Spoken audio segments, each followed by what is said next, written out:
Hey guys, hi. It is only the 21st of March, but it is time to film my March book haul because I need to cut myself off. The amount of books I have purchased this month is just genuinely unhinged. There is no other word for it. I thought that there was going to be like maybe 10 books. I don't know how many books there are, but it is definitely more than fucking 10. So hang out, grab a coffee, grab a tea, grab a V if you are so inclined, and let's get into what is about to be a long video. Let me just start by saying that March has been a very bad mental health month for me.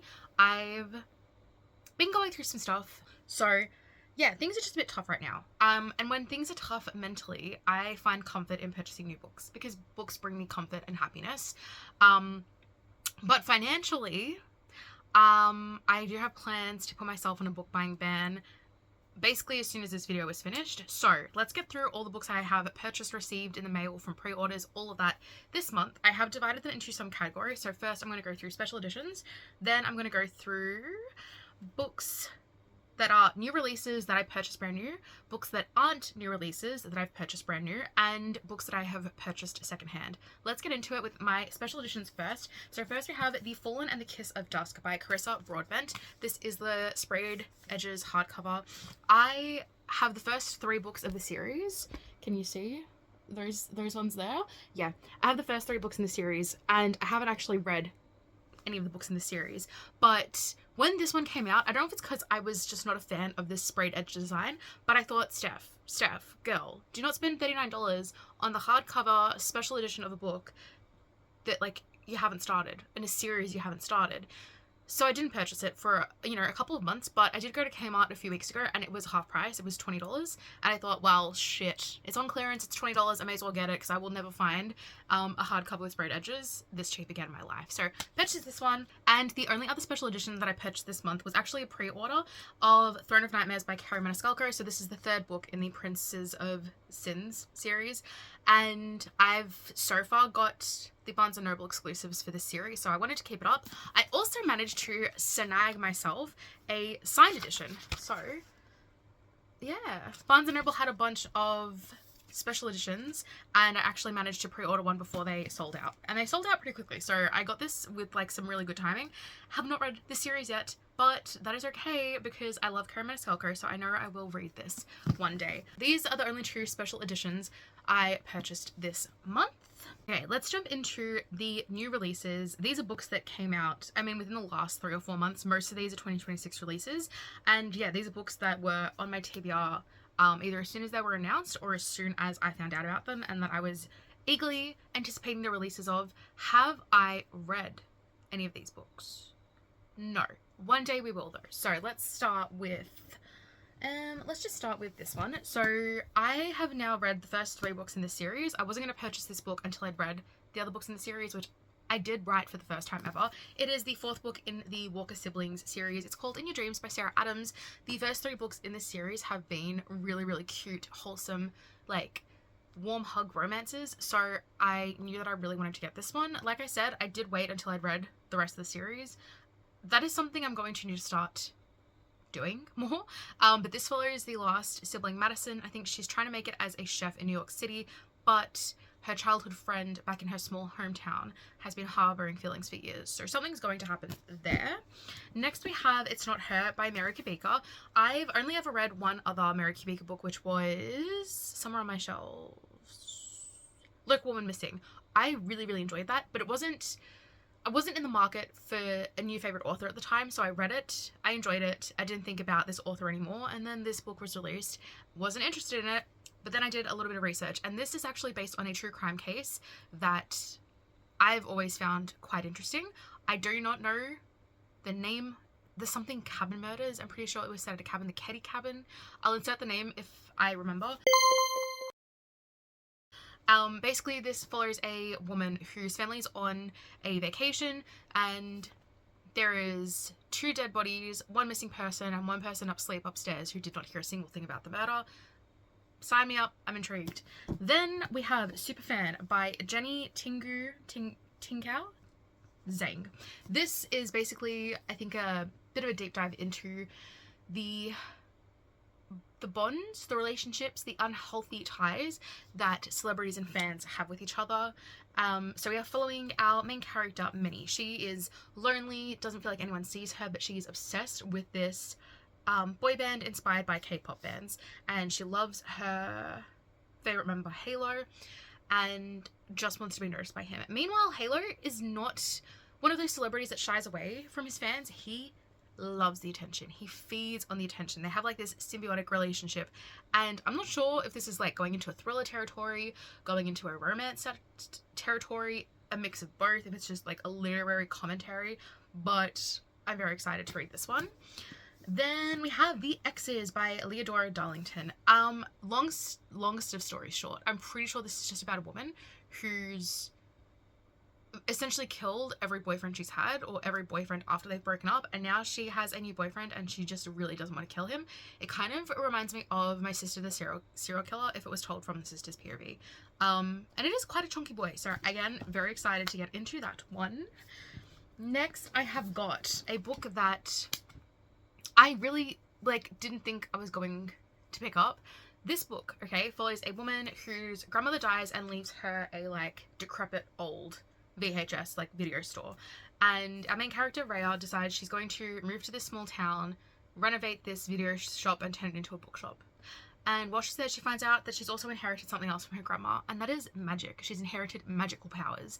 And while she's in town, she meets this guy. He seems really nice. He knows about her magical heritage because his grandfather is the arch rival of her grandmother, so they really shouldn't be together, but sparks and romance and cozy fantasy, and we love that. It's called Books and Bewitchment. Now, I again didn't really think this was my kind of book. I don't typically reach for cozy fantasies very much, if ever, but then I found out that Isla Jewell, the author of this book, is actually a pen name for Delilah S. Dawson. Now, I love Delilah S. Dawson. I don't know how much I've talked about her on this channel, to be honest with you, but everything I've read by Delilah S. Dawson, I have really enjoyed or loved. So once I found this was a Delilah S. Dawson book, I picked it up. Did I pick it up just because of the author? I definitely did. I don't think I'm going to dislike this book. I do think that a cozy fantasy bookstore romance is the vibes, you know?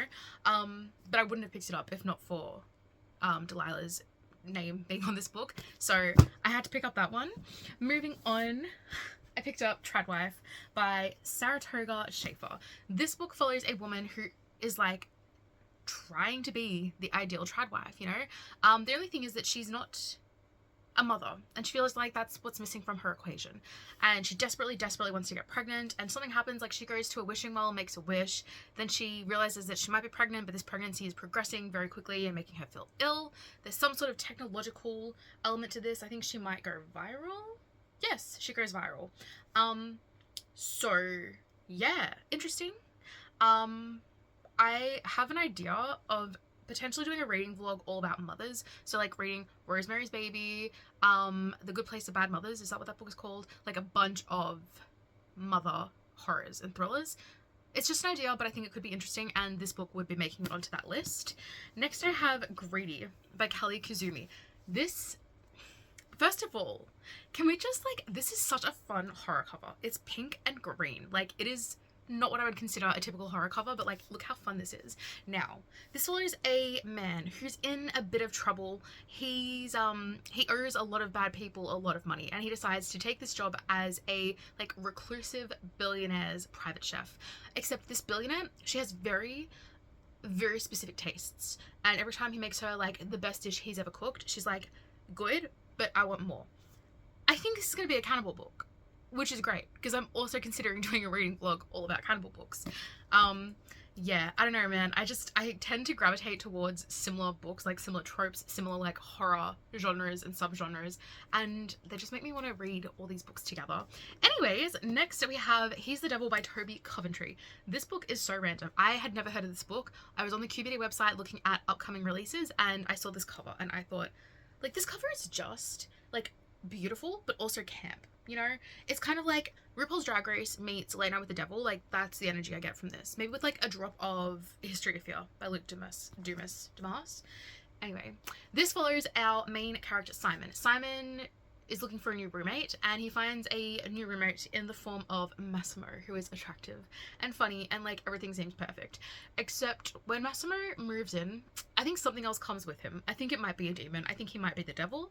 I think this is going to be a potential horror about when the devil moves into your apartment, but I also think it could just as easily be a book about having to live with someone that you absolutely fucking despise. So it could be an interesting, fun time. I do just hope it is camp.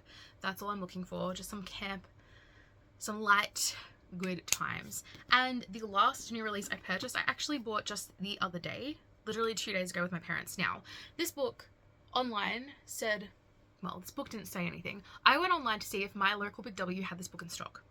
And they were like, no, you're going to have to drive to a Big W that's 20 minutes away from your house. And I was like, I'm not doing that, but I'm going to go to my Big W anyway because I was going there with my parents. And then I saw this book on the shelves. Now, this book is written by an Australian author. I did not know this when I first heard about this book. When I first heard about this book, I saw that it was released in Australia, but not anywhere else in the world, and that other people were desperate to get their hands on it. So I was like, that never happens. Lol jokes, the author is Australian. This book just looks beautiful, and the vibes right up my alley, okay? It is called Vow of Eternal Night by Lily Crozier. Hello. Why is this book so beautiful? Why do we have beautiful sprayed edges? I mean, I'm such a slut for sprayed edges. I know some people think that every single book having sprayed edges makes them less special. I don't give a shit, actually. So, this book is basically a vampire retelling of Beauty and the Beast. We are following our main character, Clara. Clara lives in a village, a town, where the Prince of Rayleigh basically treats people like his blood bags. He feeds whenever he fucking feels like it, doesn't really give a shit about his people. But Clara ends up kind of in captivity, and he basically says, if you help me lift my curse within a year, I think it is, you're free to go. But if you don't lift my vampire curse, we're going to get married anyway, and you're going to be stuck with me forever. It just seems like the best of times. So I, yes, had to purchase this one. So that is my new release that I purchased. Oh, I'm totally lying to you guys. I actually bought another new release yesterday. I forgot that it was a new release. I put it in the wrong pile. The last book of the new releases I purchased is Strange Buildings by Yuketsu. This book came out this week, I think. I bought this one from QVD. I still have the price tag on it. This is a little fun series of books. The Strange Pictures, Strange Houses, and now Strange Buildings. These are just some fun little translated works where they're like mysteries about strange pictures, houses, and buildings. But as you can see, there's like, it's more than just prose. There's like diagrams and pictures and like fun little things. Have I read any of the books in this series? Obviously not, because I never do this. I just buy books and hope for the best. But I was so excited that my local QBD had this, and I really do want to read these books. Like, I would very much love to read these books ASAP. So that is my stack of new releases that I've purchased. Okay, so guys, we are now going to get into books that aren't new releases, but books that I have purchased new. So these are mostly from QBD. I think 1 or 2 of these are from Amazon. But I did pay, like, I did buy these all brand new, if that makes sense. So first I have got Free by Amanda Knox. Now, if you have never heard of Amanda Knox or Foxy Knoxy, please go watch. I think it's on Netflix. There's a documentary about the Amanda Knox case. It's just crazy. Or like, I think Kendall Ray has a really good video about the Amanda Knox case. Basically, Amanda Knox was accused of murdering her roommate in Italy. They were both foreign exchange students at the time. So Amanda Knox is American, her roommate was English, and yeah, Amanda and her boyfriend at the time were accused and on trial and sent to prison for this murder. And obviously, by the title of this book, she didn't stay in prison, but she was there for a very, very long time. And the Italian Supreme Court and justice system does not come across as good in that documentary, so I can only imagine what Amanda Knox is going to say about them. But this is her book about her freedom, about the journey she's been through to come out of it and not be scared of going back into prison. I'm very, very excited to read this book because I'm one of those people, I'm not entirely convinced that Amanda's innocent. I genuinely think there is a very good chance that she's committed a murder and gotten away with it because of how messy Italy was at conducting this investigation. So it would be very interesting to read this book and see if my opinion gets changed one way or the other. Then we have got If You Lie by Caleb Stevens. I've seen a couple of book talkers and booktubers talk about Caleb Stevens being one of their favorite thriller authors. And again, I'm not really in a space where I can search actively for new favorite authors, but I bought this book anyway. And it follows a woman who was kidnapped, survived that situation. Now she is a true crime podcast host and basically tells women, or tries to help women with how to get out of the situation that she was in. She ends up going on a cruise, I think with her sister, and then, I don't know, something happens. Something strange happens on the ship. This is another book I wanted to do a reading vlog surrounding ship and boat thrillers. I don't know if I have enough for a full vlog, but I do have like 1 or 2 other books on my shelves that take place on a cruise. So either way, this is quite a short book. I think it'll be a fun one. I think the rest, oh no, I've got one more from Amazon. This one I actually received today. To cut the longest of stories short, me and my mum are going to see a musical called Lizzie, and it is based on the Lizzie Borden murders. If you guys couldn't tell that I am very interested and fascinated by true crime, this video is giving it all away. Anyway, I've always been interested in the Lizzie Borden murders. I'm very excited to see this musical because I am obsessed with the soundtrack. It is so good. But I have previously had a phase of reading Angela Carter works. I did study Angela Carter at university. We did, I think, 3 or 4 of her stories and a movie adaptation. So I think she's got a very unique, beautiful, classic writing style that I really enjoy. So when I found out that Angela Carter had actually written 2 stories based on Lizzie Borden, I researched and I googled and I wanted to physically own the books that those short stories were in. So I have purchased Burning Your Boats by Angela Carter. This is the vintage classic. I've got so many books with this red spine, so they're all matchy-matchy.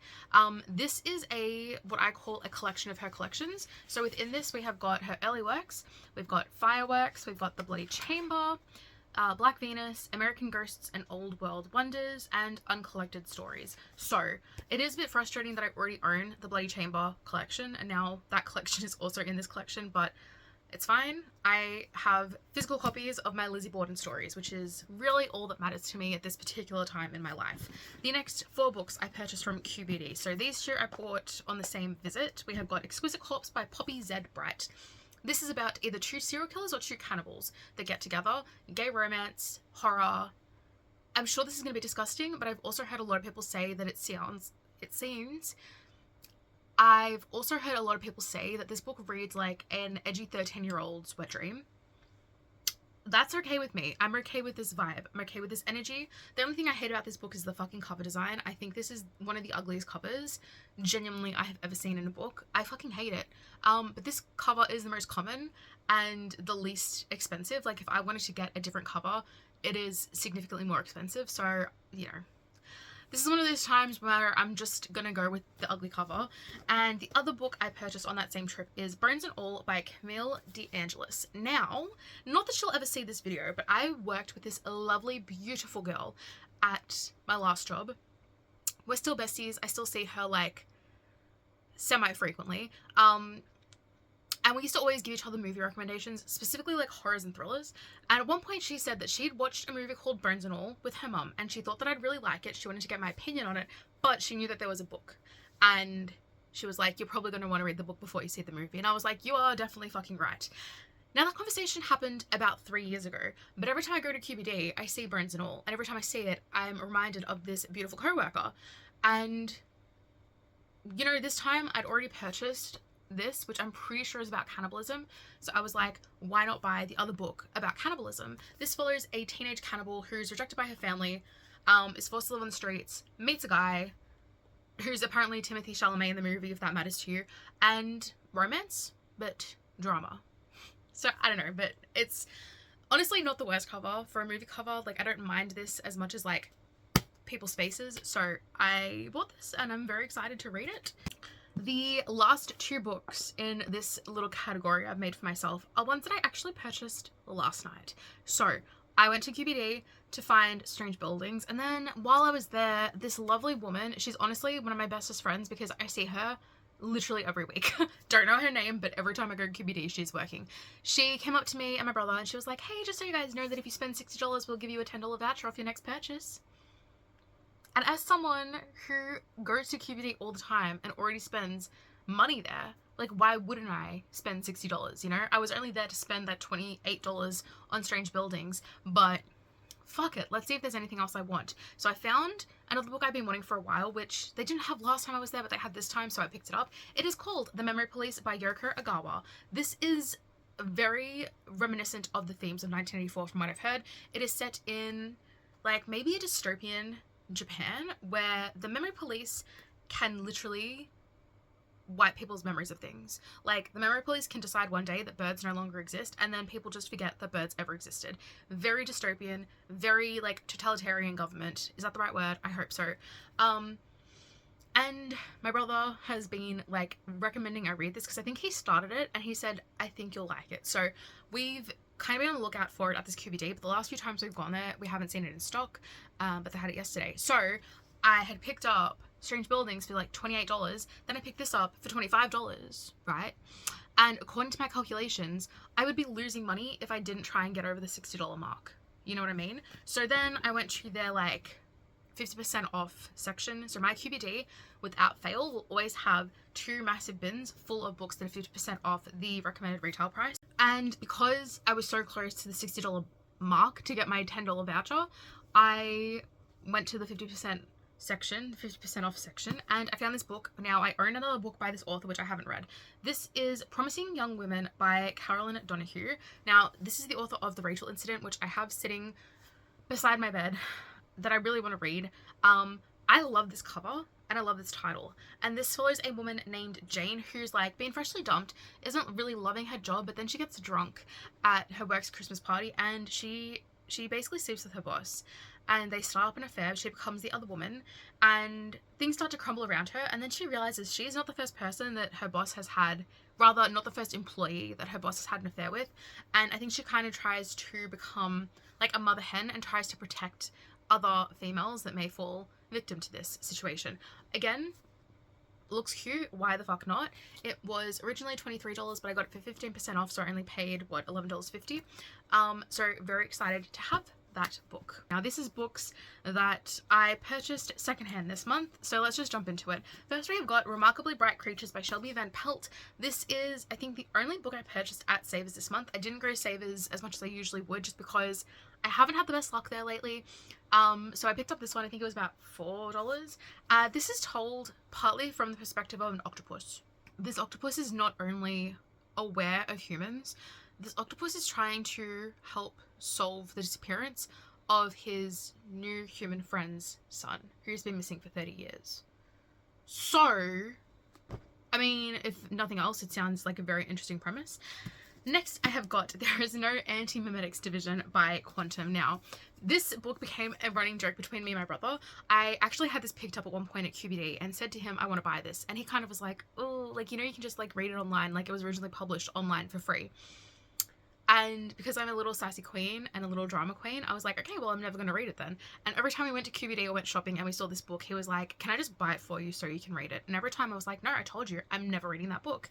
However, I found this on Amazon.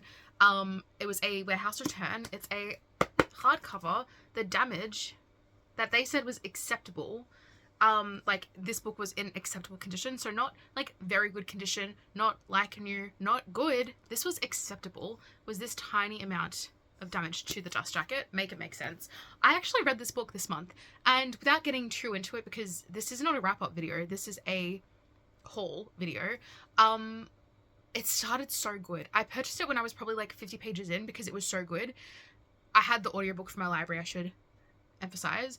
I had the audiobook from my library and I was, not that far into it, but I was really, really enjoying it. So I just popped onto Amazon, saw that there was a secondhand copy of it, and right after I received the book, wherever I was up to in the audiobook, it started not being great. So, bit of a disappointment, but I still think this is a really beautiful cover, beautiful edition.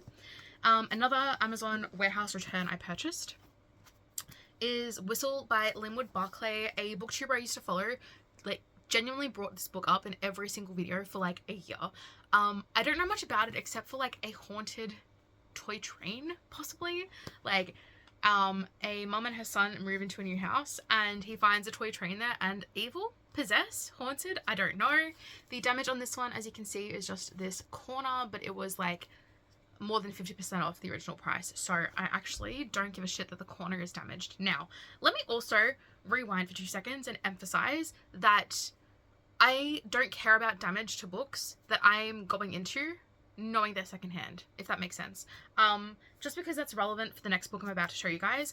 I purchased these books from Amazon warehouse returns, as in I purchased these books in an acceptable and a good condition, knowing that the price I was giving to Amazon was because these books were going to come to me damaged, okay? Keep that in mind, because the next book I picked up is called Open Wide by Jessica Gross. Gross?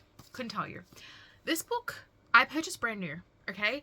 Now, usually Amazon Australia, I'm not sure what it's like in other countries, but in Amazon Australia, when you purchase books, they either put them in these, like, paper bags, literally, like, brown paper bags, sealed, but, like, there's nothing there. Sometimes they'll put it in a brown paper bag that has, like, a bubble wrap around it, or they'll just put it in a box with, like, bits of brown paper and hope for the best, okay? So I've many a time complained to Amazon customer service. Now, I know I sound stupid because I know that Amazon is not known for the best quality control. I know Amazon as a company is terrible. I understand all of that, which is why I do try to buy from QBD more than Amazon nowadays.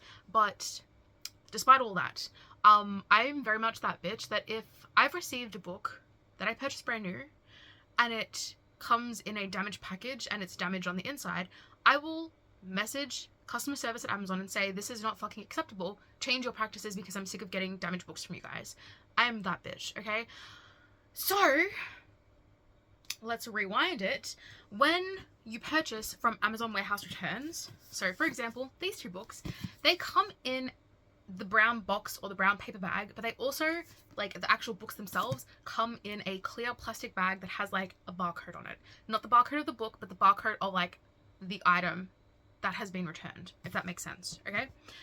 So I know how this works. Like, I bought many a book on Amazon before. I bought many Amazon warehouse returns. I know how it all works, okay? So I received this book, and I'm just going to insert the photo of how I pulled it out of the Amazon box. Bing! Now, straight away, I was like, that is so weird, because brand new books don't get shipped in those little bags. Only warehouse returns get shipped in those little bags. Okay, weird vibes, guys. Then I looked at the book, and I'm not going to show you on camera with the dust jacket on because you won't be able to see it, but I noticed straight away that there was damage to this book, okay? Guys, now,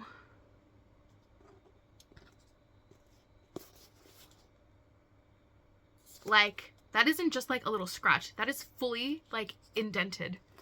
Like, what the fuck, okay?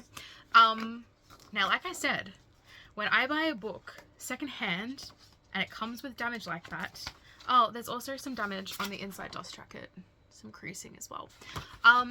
When I buy a book secondhand, I buy it for the price, knowing what the price is and knowing it'll be damaged. When I buy a book brand new and it comes with that damage, I'm a very, very unhappy chicken. So I did what any basic bitch with typey fingers does, and I messaged Amazon customer services and I sent them this photo and I said, not sure why it was sent to me in a returns package because I bought it brand new, and not sure why it's damaged. They asked to see photos of the damage. I sent through the photos. They said, typically, they didn't actually confirm that it was a return that they've sent to me claiming it was brand new. They didn't actually admit to that.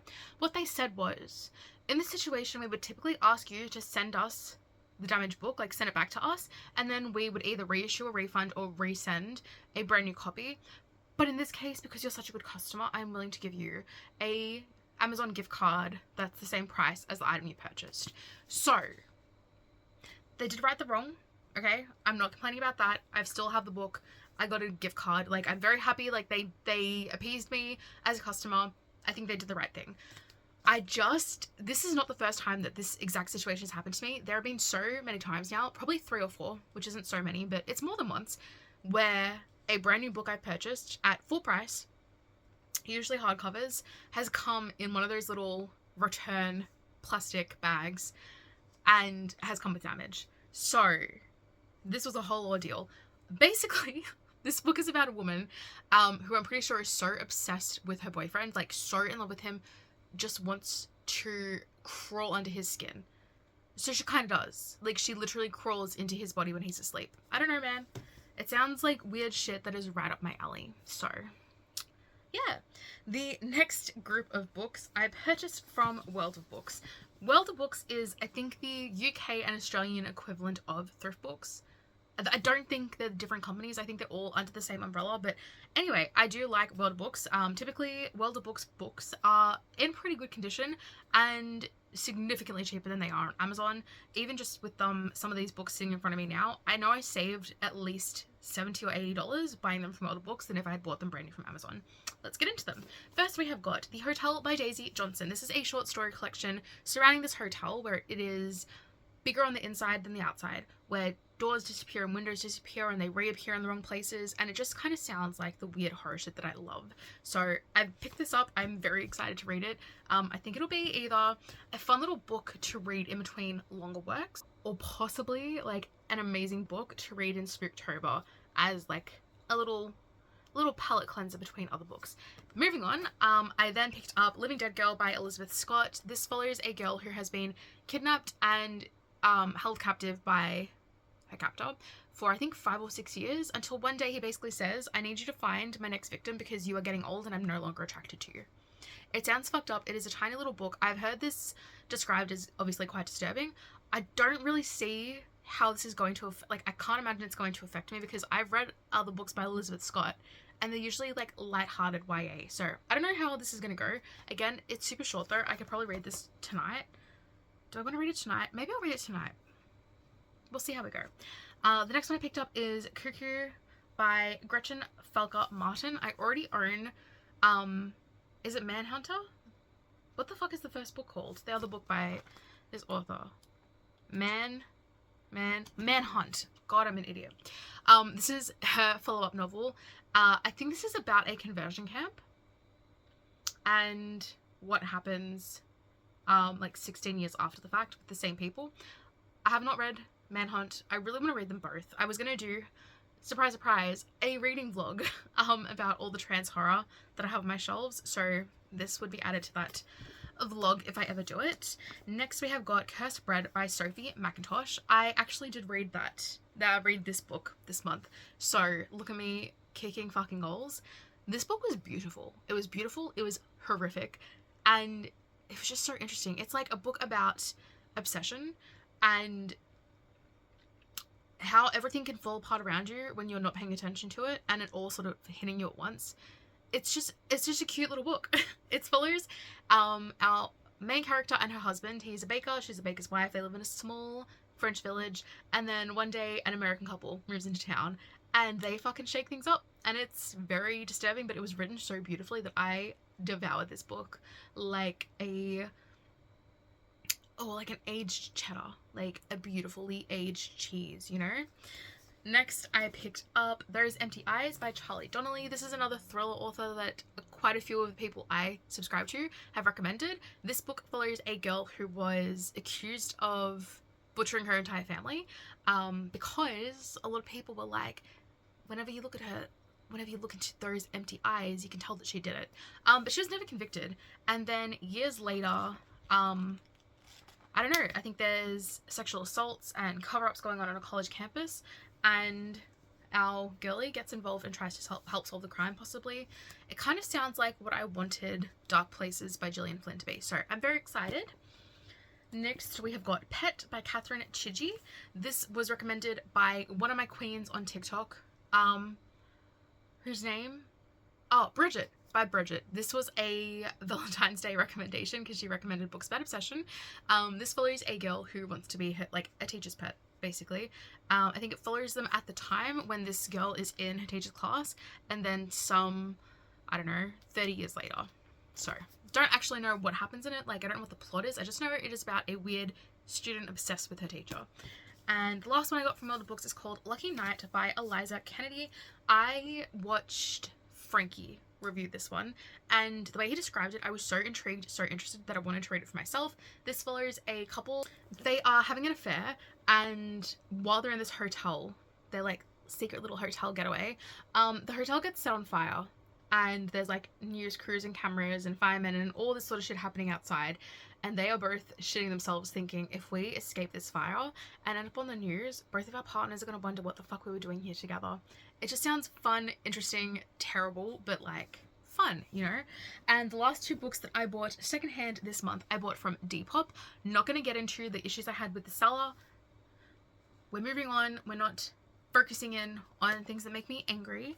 But first we have got The Harpy by Megan Hunter. This follows a woman named Lucy. She works from home. She's a devoted mother. And then she finds out that her partner has been having an affair with his co-worker. And she decides they're not going to get a divorce. They're not going to do anything dramatic. But she decides that whenever she feels like it, on 3 separate occasions, she gets to cause him pain.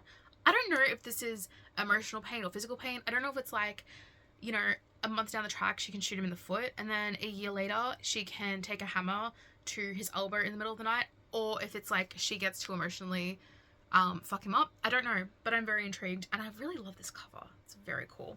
The lucky last book I have to show you guys is quite a cute little book. It is called A Fig for All the Devils by C.S. Fritz. Now, technically, this book is counted as a horror. It's like won some award for horror.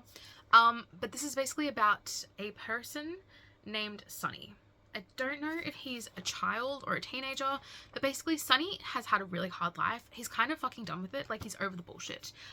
He's basically given up. And then one day, the Grim Reaper is like, yo, why don't you let me train you to be a Grim Reaper?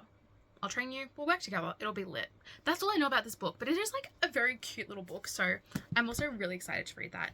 Guys, that is the end of my haul. I have finished 2 books today, and I've just started a third, which has delivered what I was hoping it was going to deliver. I'm literally 30 pages in, but it has just given me exactly what I needed it to. I'm doing pretty well with my March TBR, but it is the 21st, so we've got like a week left in the month. And my next week is going to be quite the busy week. So I don't know how many more books I'm going to be able to read this weekend and next week, but we will see. I will film a March wrap up because I'm not doing a 2-month wrap up again. That was hectic. I'm also planning on doing a like Q1 video and do a little flip through of my reading journal so far, the one that I had a video for at the start of the year. And I also want to film a new bookshelf tour, because this shelf behind me is very neat, and it is like, I'm so happy with it. I think it's like at a really good spot, and yeah, there's been quite a few changes since my last bookshelf tour. I think it was 2 or 3 years ago. It's just effort, and it's just editing, and it's just laziness, and it's just like, I really love not doing anything on my weekends except reading, and then I film videos and I have to edit them. So we'll see how we go, but I hope you guys enjoy the rest of your night. Tell me what book you've bought recently that you are the most excited to read, and I will see you guys later.